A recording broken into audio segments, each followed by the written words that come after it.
Within our world are creatures we cannot hope to comprehend. Science refuses to recognize them as fact, but Hollywood sees this as an easy cash grab. Now, join these three men as they venture into these attempts at success. You will witness the good, the bad, and the strange as you are now venturing into Cryptic Collectors. Welcome all once again to Cryptic Collectors, the only show where you can question if anally probing is the best activity for your daily hikes. Most likely, no. Every time I just think of anal probing, I'm just thinking about that one episode from South Park where Carmen gets one right up his anus and it just unfolds into a giant satellite.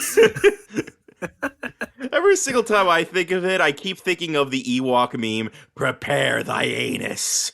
There's one just like that? Neither of you think Paul? Neither of you? No. No. Never It's heard of that Probin before. time. Oh no. Oh no. We were just talking about Morbius and now you're just gonna bring it back in with that? Yeah, of course he is. Of course he's gonna fucking bring that up. But in case if this intro wasn't enough of an indication, so for today's subject, we are going to be talking about the classic alien abduction cases. And I think we don't need to discuss it any further, because anybody who's watching the shows, they know about alien abductions, any of the story from the 1950s and 60s, the Barney and Betty Hill case being one of them. So you know about alien abductions, people abductions, squirrel abductions. You guys do that, right? Yeah, of course. They need the squirrels. They need them for their nuts. Only for my underground experiments. What are you Dr. Monroe here? Yeah. I'm just trying to see if I can recruit them mentally into my army of misfits. Yeah. Gerbil abduction, it's very similar to probing. So does that mean with the gerbil, does that mean we're going to get Ultra PP from Invader Zim? Yes. I don't know. I mean, yes. what I do is I just pretty much probe them mentally. Well, I just put little chips inside of their brains and then they just obey my every command. What's wrong with that? Well, yeah, when Sippy thinks, the gerbils think, ow, my ass. Well, I mean, then they'll know not to question me. It's ironic you say those psychological effects, because that's one of the things I've always found interesting about a lot of alien abduction stories is that once someone goes through this event, whether or not they're real or not, there's always a really strange psychological effect that carries with them through the rest of their lives. I mean, again, going back to the Barney and Betty Hill case, after they went through that moment where time just went forward after 4 hours, they just suddenly remember all these other events that happened in between then. I always find it like how with alien abduction stories, there's always a huge psychological twist to almost every single one of those cases. And it's not hard seeing movies like Close Encounters of the Third Kind really went into that and really showed how nasty some of these abductions may or may not end up being. Whether or not, though, it may be either that or the people themselves just have a lot of psychological issues. Well, here's the thing. I mean, some of the worst case scenarios of alien abduction could be mentally because, I mean, aside from probably just being modified physically, I mean, they could probably learn to live with that. But the fact that they were actually experimented on is pretty psychologically damaging on its own. Yeah. And who knows? Maybe whatever change they went through when they were abducted could come back to haunt them, or perhaps make them more susceptible to the aliens when they come back again. Yes. They pretty much just tag you on the ear like a cow. Yeah. That's exactly. So I have a question for you. Comparison. Yeah, so I got a question for you guys. I kind of wanted to ask this during our last review, but I figured this would be the best one. Do you consider aliens cryptids or their own thing? Good question. I would say they kind of fall into their own category. However, you can consider them as cryptids because they fall under the category of a mysterious creature. Because then you also have things like the Flatwoods Monster, which is more alien but people Yeah. consider that a cryptid. Yeah, definitely. You could easily say that. Hell, the Dover Demon's another one that you could consider being an alien as well. There's so many like different facets to what could be considered an alien at this point. And of course, Hollywood has most certainly took advantage of alien abduction and alien invasion stories many times over. I mean, War of the Worlds, Invasion of the Body Snatchers, Guardians of the Galaxy. Yeah. That's science fantasy, not science fiction. But it's based But on a here, true just- story. Chris Pratt was abducted by aliens. He danced. They sent him back. But here's the thing. What counts as a cryptid and what counts as an alien is basically just a matter of perspective, because an alien could be either, in the case of a cryptid, it's basically a creature beyond the scope of human understanding, and that is also what these aliens are. They are pretty much beyond our scope of again, understanding. Just like Lovecraft's monsters, you can't perceive them. No. And You can count them as aliens as well, because they are a foreign entity from another world.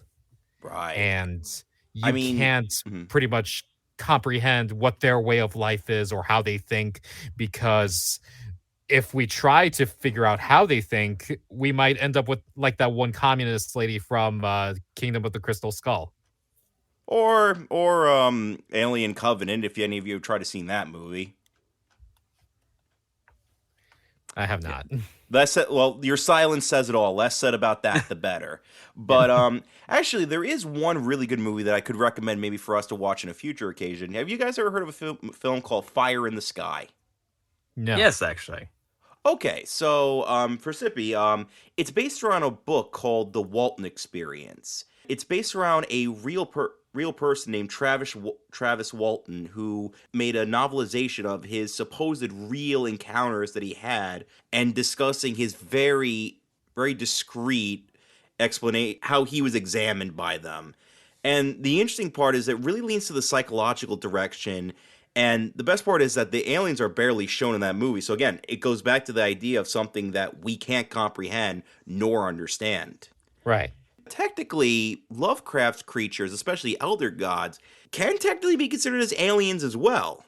I always saw Exactly. them as like alien gods. Yeah, but like they still count as extraterrestrials from a world different from our own. And yet some of them, like, I mean, outer gods would probably count as aliens, but there are also certain denominations of gods within the Lovecraft's mythos, like the old gods. Or the Dagons. That's- Yeah, some of them have actually existed on Earth, so you can't really count them as aliens, much less, well, actually a cryptid. Maybe. Now, funny thing is, my dad had an interesting theory when it comes to aliens. Yeah. Yeah. Now, this isn't the story I was going to bring up, but I did bring this up because it just kind of came to mind. He had this theory that the aliens that we kind of depict, the Greys, as we call them.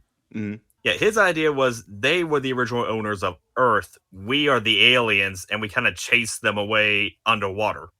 That's pretty Hmm. much Lovecraft's way of thinking about the old gods and the outer gods, because they were the ones who pretty much set everything in motion for the universe to go about. Like Azathoth, the big guy himself, the blind idiot god, is the one that pretty much has the whole of creation under his thumb.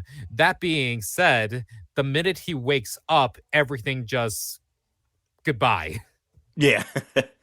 And God, that's still he's one of pretty the most much holding terrifying the stories whole to of me. creation hostage while he sleeps.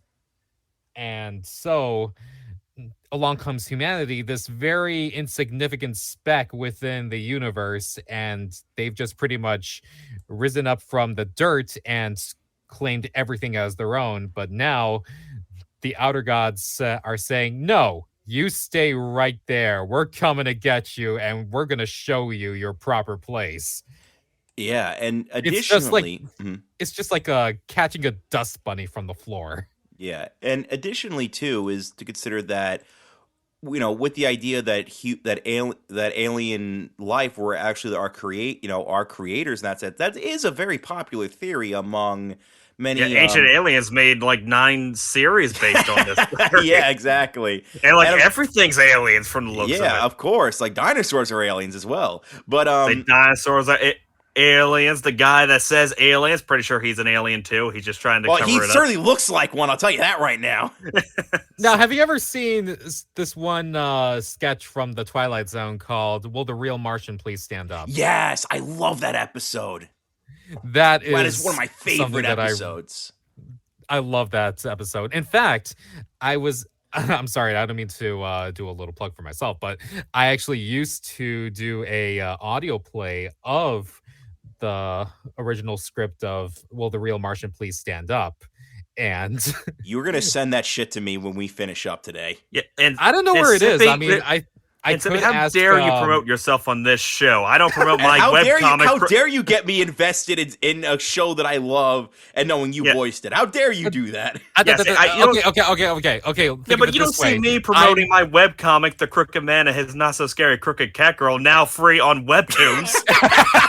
Now, here's the thing. I'm just pretty much adding my 2 cents on aliens while also just, Being it out there that you'll find me pouring over there. pouring out You'll your find me stuff. It's not like we contributing don't to do that on the show. to the whole of alien content. We don't promote ourselves on this show, Sippy. We talk about cryptids, like the kind you'll see in The Crooked Man and His Not So Scary Crooked Cat Girl, free on Webtoons. and of course, you could also check out my newest book, along with Kaiju Noir, with Equal Azul, Soulless Blood, now out on Amazon. Stop pouring yourself out, Ace. That's some amazing content. You guys should subscribe. We are not horse. But should we Speak talk for about yourself. the actual topic of this video? Okay, so Yes. because on the subject of gray aliens, that would go into our film today, the McPherson Tapes, also known as simply UFO abduction. It kind of serves as the gap between Cannibal Holocaust and the Blair Witch Project, because this film is a found footage film, but Because you know how great those are. hey, I know plenty of examples, my friend, of good examples, but it's kind of interesting. Says the man that loves Blair Witch. Shut up. This is pre-found footage boom. I always find it fascinating to see that a lot of filmmakers, there was a real sense of trying to make something look as authentic as humanly possible.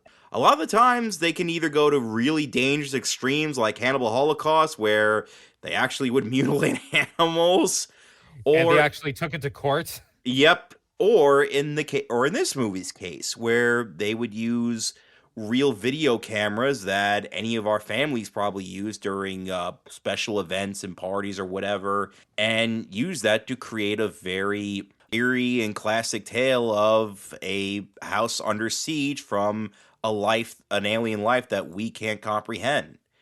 Yeah, I will say this felt very real when I was watching it, to the point that first few minutes felt like it was 15 minutes, because it's basically watching a family talk to each other. Yeah, exactly. Like when I was first watching this, watching the film myself, like it felt like I was watching one of my old videotapes that my parents would record, like for like Christmas or something, or like a birthday. Another thing that really helps also is that the family, the Van Hess family, as they're called, are very likable. All of them have a lot of witty banter with each other. And like I couldn't help but laugh a lot when they were talking, and the way their camaraderie is, it feels very natural. And the weirdest part too is that a lot of these people aren't actors. They're just like people that the director, and I'm going to butcher this pronunciation, but Dean Eliotto, not really a bunch of actors, but just people to act this movie, and you wouldn't know that too. Yeah, they didn't know about the alien part. That he threw that at the last minute. Really, kind of threw him off there. Well, considering who plays the aliens in the movie, that's a different story. Yeah. But now, before we go any further, I forget there is one more thing we need to talk about. In the first episode, I talked about my father and his interaction with Bigfoot.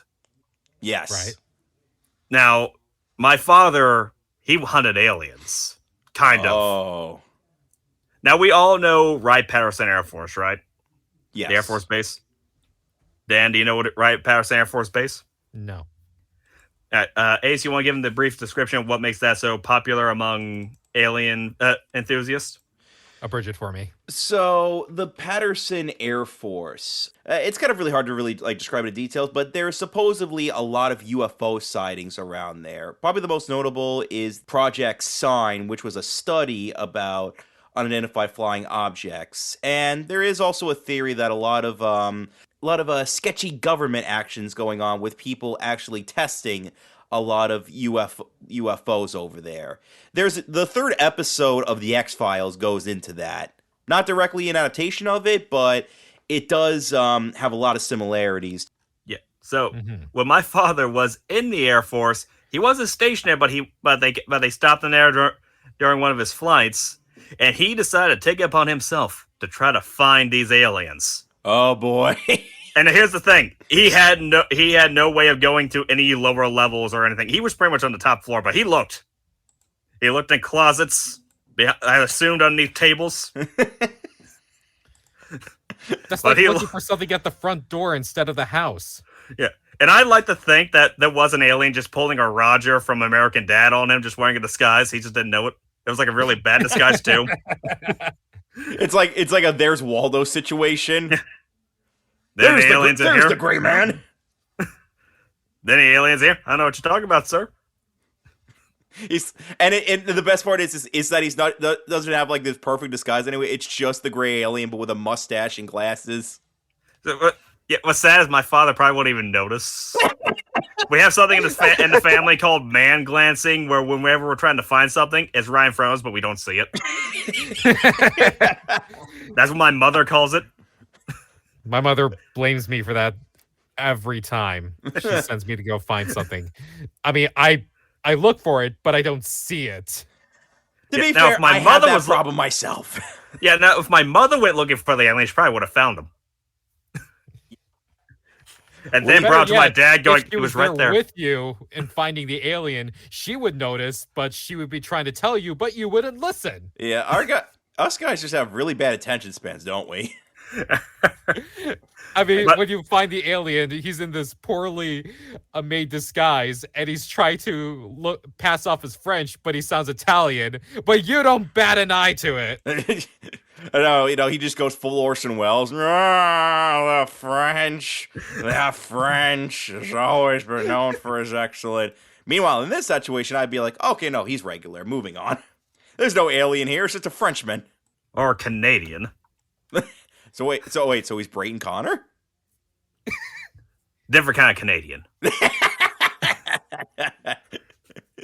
All right, let's get back to the movie review. I just had to bring that up. One thing I really wanted to say about the movie is that it did kind of annoy me, but not in the way that you think, because I was trying to deconstruct this movie. I was trying to find the thin line between reality and fiction, and I really wanted to tear this bad boy apart. But here's the thing.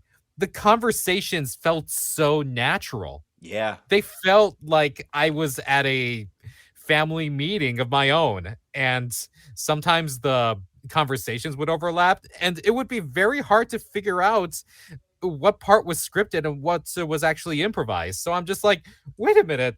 How can I dissect this? Yeah, what's funny is when I was watching this, I was thinking if I thought this was really genius because it felt natural, but at the same time, it was annoying because it felt natural and it felt like I was just listening to someone else's conversations. Exactly. Yeah, exactly. that is one issue that I could probably have with the film is that it's great with authenticity, but perhaps a little too. You also want to make sure it doesn't feel full much like someone's home video. And I don't mean that in a bad way where it looks cheap or anything, but more so how sometimes it can drag out a little bit in terms of conversations and scenes. It really did for me. Honestly, it could drag Queen out. This whole entire movie was an introvert's nightmare. Oh, that's why I was panicking more from the family. That's why I was panicking more from the family than the aliens. Exactly. I mean, they were trying to make it too real, and yeah, I give credit to where credit is due. It really did feel real to me. Not because this was a found footage film about aliens, but this is a found footage film about a panicking family trying to get their shit together. Right. And it felt too realistic for me because it just felt like me being at a public gathering, and my Yeah, because there's reaction also to said public gathering is just to isolate myself in the corner and wait for my turn. yeah, and like that it also brings up too is that a lot of times when it's trying to bring up levity or having the characters try to naturally do something to calm their nerves, it's kind of a little bit of a contrast when you consider that there's supposed to be an alien invasion outside. Meanwhile, they're doing things like playing poker, like Yeah, meeting together and eating the rest of their leftover food, which are kind of I was gonna say there were a lot of scenes in this that just kind of made me laugh because of how they played it. The first one I can think of is when the guys first see the aliens, and what the one guy with the camera kept on saying, "Oh shit, that's a UFO! That's not a UFO." Got close up, yeah, it's a fucking UFO. Kept on swear. They just kept on saying as many swears as possible, repeating the fact it's a UFO. but to be fair, I mean, that'd be any one of us in that Yeah, conversation. no, but at the same time, and also I was kind of liking how I really loved how the aliens looked in that scene. It was a nice way of setting up everything, but at the same time, it just looked like the aliens got lost and they were trying to figure out what they were going to do next. Yeah, because like you really don't get the sense of what the aliens are doing here. Because the whole time I was wondering is, well, what's their motivation? Is it really an abduction, or is there something wrong with their ship and they may have been wanting to help, but the humans shot first and now they're trying to defend themselves? That's what I thought, Like, honestly. yeah, I personally want a Lion King 1.5 type of a sequel to this, where you see it from the aliens' point of view, and it's just all a big misunderstanding. which is interesting you say that because there actually was a sort of remake to this film called Alien Abduction Incident in Lake County. It was 1990. It was a remake done in 1998, roughly 9 years after the fact. I have not seen the remake myself, but I have heard a lot of really good things about it, and it fleshes out the story a lot better. So perhaps in this case, this film could be basically the prototype to what eventually we would get with Incident at Lake County. But at the same time, though, one other thing that I have an issue with the film in terms of its attempt at feeling realistic and natural is the alien designs themselves. Yeah, Now, I mind had to you- say, I had to say this. They look like the aliens from Scary Movie 4. They do. They Scary Movie really 3. do. Scary Movie 3. Oh, sorry, Scary Movie 3. That's interesting where my mind went, and I was waiting for one of them to pee out of their fingers. Yeah. This is how we say hello. How do you say goodbye? Nutshot. Yeah, they really did remind me of the aliens from Scream 3. And I'm very And- curious if that was intentional on the Scary Movie part. I get it, the classic gray aliens, like they're the most well-known depiction of them, but it's just the way the suits look and the fact that you show them sometimes either really close up where you can flat out see what the masks look like, or even like at the ending of the movie, which we'll get in the spoilers later on. It just looks too what's the word I'm looking Corny. at? Too corny and too unauthentic. Yeah, 'Cause- I will say that ending scene. I won't say what happens in it, but it kind of made me laugh while I was saying it. I won't lie. Yeah, and the other and it's also ironic too because the aliens were all played by kids. No joke. Two Yeah, I figured as much. two boys and one girl, which the director got and basically dressed up. They were the aliens throughout the whole movie. And knowing that, I can't unsee that now. I now have a What if wonderful that image was of. canon too? What if they were just kids in disguise and these families just overreacted? Well, It was that's Halloween. what I'm saying. Maybe They while would they have were getting shot a kid then. oh yeah, oh yeah. They would have shot a child.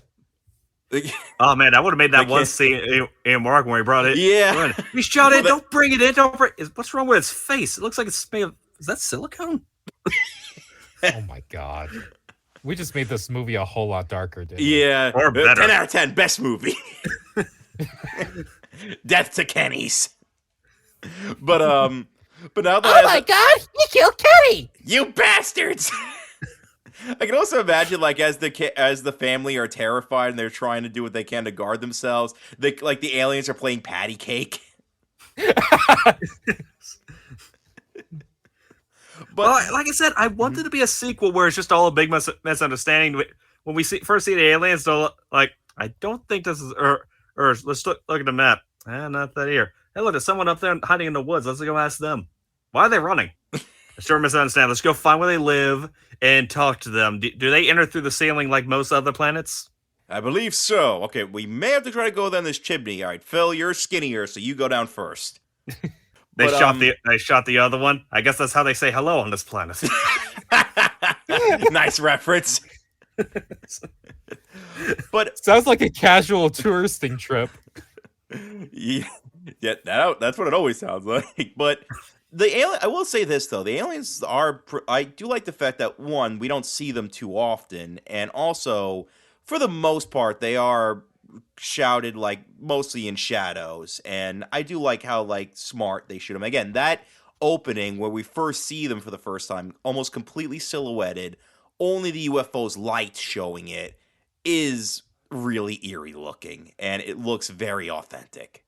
You know what? God bless the father in this movie too, because he never dropped that camera at all. He kept on filming because he knew for a fact someone would find it. Yeah, I was about to say that. Again, found footage. I know it's a thing, but even I do like that. Even the family acknowledged that, like the fact of how much he was holding that fucking camera the whole time. Yeah, if I was the dad, I'd be like, "Oh, honey, I'm sorry. How many people are gonna believe this?" So I'm filming everything. Yeah, because I honestly loved how the mom just told the kid holding the camera, "You turn that off, or I'm gonna ring it around your neck." Yeah, put that damn camera down. I kept on thinking, "Oh God, that's my mother." It's kind of ironic too, because this is like pre-found footage. This is a pre-found footage film, and yet this one acknowledges the tropes of found footage way before it was a thing. There was one scene I absolutely loved, is when they first came back to the house yelling at their family about the aliens, and the mother said, "Calm down now," and they did. I'm in charge of this family right now. I was like, man, this woman's reminding me a lot of my mother. We listen to. We don't care if there's a threat outside. Right. There's a bigger threat inside. Family gatherings. Oh! But you know what would make this movie even better then? If the aliens were scared when she said, "You get your asses in here and sit down." Well, that. But there's one thing that could have made this movie even better: Vin Diesel. Oh no! Please no. It's gotta be about family. It's gonna be about family. Sit your ass down. Yes, ma'am. Wait, are you suggesting that the mother be played by Vin Diesel? Or maybe that's Vin Diesel's character's mother. Oh no. Or Vin Diesel's the alien, and he only has the one line. Well, I mean, I am Groot. No, I am Riddick. I am Superman. Yeah, that's right. I meant many of you forgot about that, didn't you? That's a great movie. And I didn't forget that Vin Diesel voiced the Iron Giant. Yeah, I can't. Going back with this movie, the film does have its great scary moments. A lot of like when the mother was yelling, that hit me right. Well, yeah. Another one that really got me was right before the family was leaving. The sister and her daughter and husband and such. I love it, like when our main guy finds the drawing of the aliens, and that's when they realize that they're still outside. That was a great moment, because that definitely just put a chill down my spine. Honestly, the one scene that really put a chill down my spine was when the daughter and the mother kept going over to the door to open it because they heard a voice inside of their head. That actually turned on all of my synapses to horror. I'm like, okay, that was really well done. I give credit to where credit is due. There was one scene I thought was pretty great, but at the same time kind of confusing. Was when they opened the door and the gun of the one guy just fell through. Because I say it was scary because that implied something happened to the guy, but it also meant that the aliens were nice enough to go drop it back off. Yeah. Well, I mean, to be fair, it's not like he's their responsibility. They're just like, take it back. And say we can't be trusted with this thing. Let's go leave it back. Just knock quietly so they don't get scared again and just walk away. Or maybe the gun was actually unloaded already, and they thought after they were just playing around with it, like, I don't know, this thing is broken. Let's just return it. Yeah, this with that scene, I've always liked. For me, I also kind of think it could be that they, after overpowering like the brother and just taking the gun from him. Like they kind of left it back being like, this is what's going to happen to you guys if you don't cooperate. Yeah. Is it wrong that when I picture these tiny aliens overpowering this man, I just picture one of them pulling out a knife on him? Strangely enough, I could see something like that. Although and he just wasn't expecting that, so he just drops his gun out of fear. Yeah. Although given the possession, I would not be surprised if there's meant to be some hinting that they are telekinetic. Or the family just went insane at that moment. That too. And also when, bringing back Sippy, what you were saying about when the mother and the sister were possessed, that does also go into the fact that with a lot of alien with UFO encounters, that some people can kind of be seen as almost feeling like they've been possessed by something and don't remember anything that happens after they go through that episode. Right. So I really do like that this film does have its accuracies with alien abduction stories. And I do think that this film is fairly accurate to how an actual alien abduction would probably look like if it went into a house under siege sort of way. Now, I guess like going into a little bit of spoilers, we could talk about the weird way the movie ends. And he just sets the camera down on the table. It's like a little also, slanted what's to with the this left. family and how they handle the circumstance?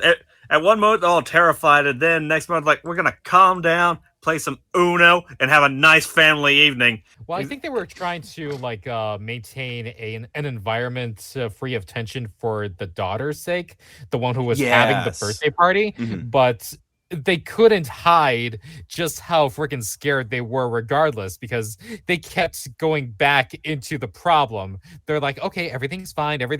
No, it's not fine. It bothers us. Yeah, that's that's one thing I like about how this movie handles it. I mean, despite how it may be tonally off, I do like the idea that they're trying their best to ignore the problem, like it'll just go away, but it just keeps coming back from again and again and again. And I really love that. And it's understandable because two members of their family are missing and or dead. Yeah. So that's going to weigh heavily on your mind when you're trying to calm your 5-year-old down and try to carry on with the night like nothing happened. But you can't, because somewhere out there, they're probably getting experimented on or worse. Yeah. And you can't get it out of your head. Yeah. There was another scene I wanted to talk about, was when the alien was on the roof and they shot it up and they basically shot it down. And one of the guys thought was, let's bring it in. The only smart person in this whole scenario was the guy who said, let's shoot it again just to be safe, and no one listened. Oh my God. Yeah, and with the ending of the movie too, so the guy sets down the camera at the right spot. At the right spot, I might add. Now, in the other room, the other family's in the kitchen, trying their best to relax again. And then, from the other room, you see the light opening, and you could see the alien shadows walking towards the room. Now, if the movie stopped right there, I think it would have been a perfect way to end the film. Just but nope, right they there. had him going straight to the kitchen, going any room for one more. And you see the aliens fully in that shot, and that's the part where the film it starts getting funny, because you could see how fake the suits look in all of their glory. And the aliens pretty much said, any room for 3. Yeah, and my favorite is that one of the aliens looks directly at the camera. They're like, oh, I didn't even notice I was there. It's like, wait, supposed to be in the shot? Wait, it's like, wait a minute, am I in a movie? That end, that part, again, you had a potentially really great way to end the film, and that's just what happens when you drag on a shot for too long. Actually, I wanted the shot to go longer, because I like to think then you'd hear the aliens going, hey, your husband's hiding near our UFO, go get him. He dropped his gun a while back. He says something about anal probing. I don't know what that is. It sounds disgusting. Seriously, why do you people think we do that? We just come here to observe you a little bit. We don't shove things up your ass. What, do you think we're not that kind of people? You're not even people. What is your definition of that? It's a matter of perspective. Then they point at the humans peeing on them. Then walk Here, away. let me get to my point. He just points his finger at he just urinates on him. Yeah, also, the candy that came out of that stick your husband had tasted terrible. You mean the bullet? Yeah, terrible.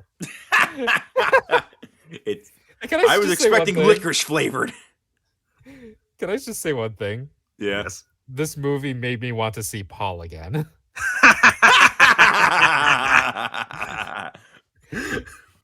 Paul that in movie was Scary beautiful. Movie 3. Now, you remember when you were talking about that Lion King 1.5 Yeah. perspective?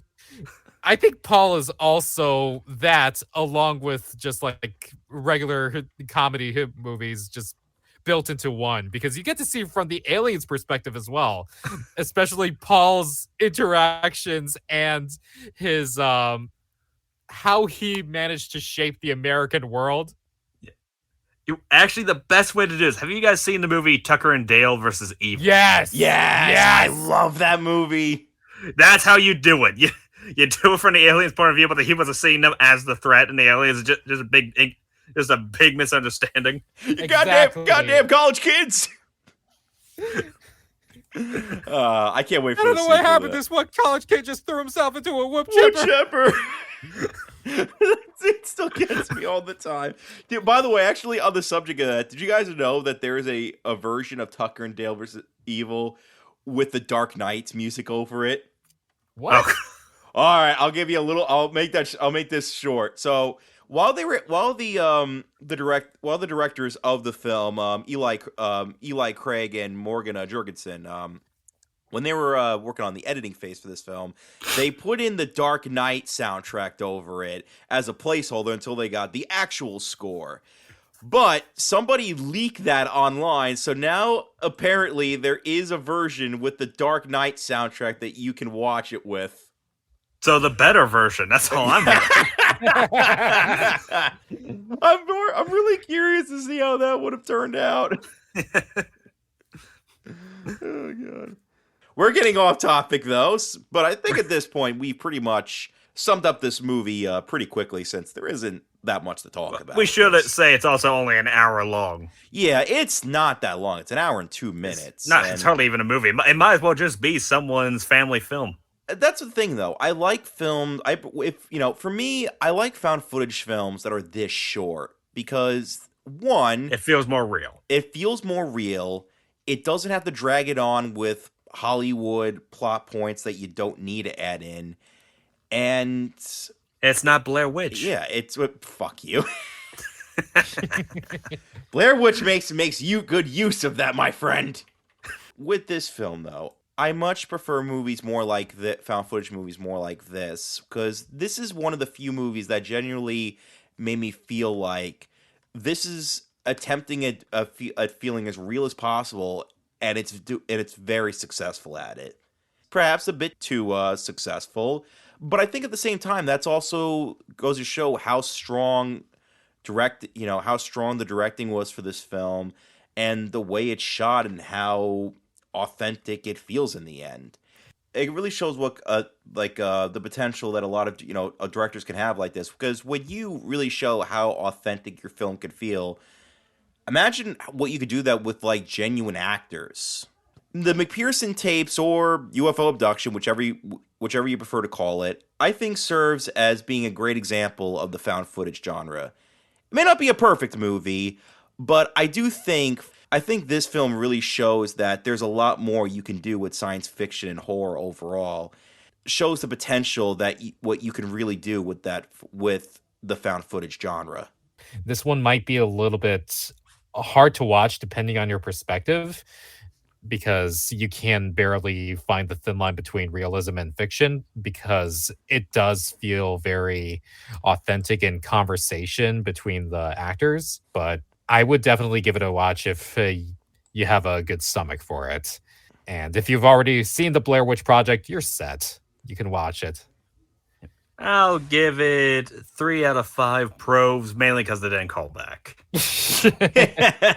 I give it at least 4. I would give it four anal probings out of 5. Oh, I see they call you guys back. So, Sippy, where can people find you? You can find me on YouTube mainly. It's SippyVA. A lot of my links are over there. If you watch one of my videos, if you look at the bottom of the description, you'll find my Discord link as well as my Twitter. So if you're interested, you're more than welcome to check it out. As for you guys, Well, I would recommend my YouTube channel, but I don't really do a whole lot on there. But you can check me out on Facebook. You can also check out my free webcomic, The Crooked Man Is Not So Scary Crooked Cat Girl, where I actually use a lot of urban legends that we talk about on this show. I also have a illustrated light novel style book called God's Wrath Tournament of the Vine on Amazon if you guys are interested. But check it out. Working on book really 3 good. right now. It's really And, good. Yes, Yeah, as Dan highly says, it's really recommend it. good. Yes, and I highly recommend it as reading it myself. And as for myself, you could find me on my Ace Marrok Facebook page. And additionally, like I said earlier, you could check out me and Andres Perez, aka Kaiju Noir's book, Draco Azul Soulless Blood, where in the book, the Draco Azul team fights off against the Nagual, which is a Aztec version of the Skinwalker, which is a very well-known cryptid. From my personal experience writing the book, I was very happy with how it turned out, and I'm glad that now it's gradually getting more and more attention. So if you get the chance, read it, and hope you guys enjoy. So, with that being said, next time, since we went through the terror of little kids in alien costumes, we're going to be dealing with kids with black eyes. Oh my god, who hit them? Oh no, the Black Eyed Peas. Oh god, even worse. The Black Eyed Peas.